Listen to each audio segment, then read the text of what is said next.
So trusting myself means that even if every single person in my life has let me down, I'll be there for me. I'll catch me. I've got my own back. I'll feel my feelings. And typically when there's hurt feelings, there's also a connection between our feelings and our needs. So if we've been, if there's hurt feelings, a lot of the time there's going to be unmet needs as well, whether it's a need for space or a bath or sleep or time in nature or good food or to have a conversation with somebody or to address something that needs to be addressed. The feelings being overlooked, that starts in childhood, but also the needs being overlooked also starts in childhood. Because let's say you were hungry and your mum was too busy to notice you were hungry. Or let's say you wanted someone to play with you and your dad was at work, and when he got home, he was impatient and unavailable. Most of us have internalized on some level that our feelings are not okay and our needs are not okay.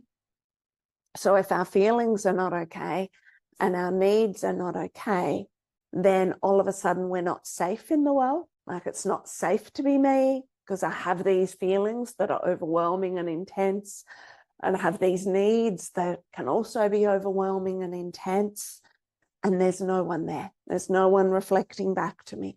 There's no one that's holding me in these intense, overwhelming states. So then what happens is there's a tendency to grow up feeling that the world is unsafe.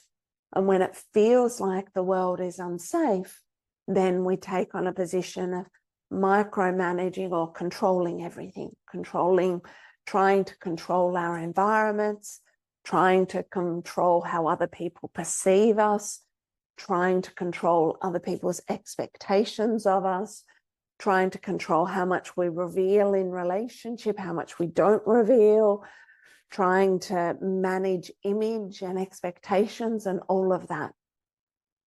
So the feelings and needs being left unmet leads to that lack of safety. I'm here with you. I'm here for you.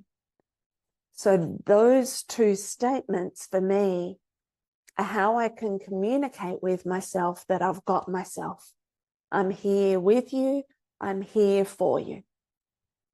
So we were using that as a mantra during the meditation on Saturday. It's also when I'm working with people who are in strong emotional states, I will often say one or both of those statements. And even if I'm not saying it, I'll be feeling that inside of like, I'm fully here with you. I'm fully here for you.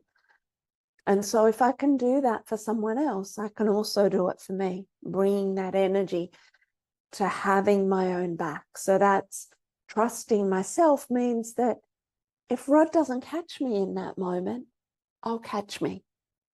I'll give myself a hug. I'll hold myself and go, I'm here with you. I'm here for you. And so then I take space then to be curious about my feelings. Trusting is knowing that if your man lets you down, you can create safety and support for yourself. You can create space for your feelings and needs. So safety is not dependent on him being a particular way. The more often that we show trust to the men in our lives, the more they respond in trustable ways. Trust is like fertilizer for a man's heart. The more fertilizer on his heart, the bigger he grows as a man. Whereas the more we withhold trust and control and micromanage, something in him withers and becomes smaller and less than.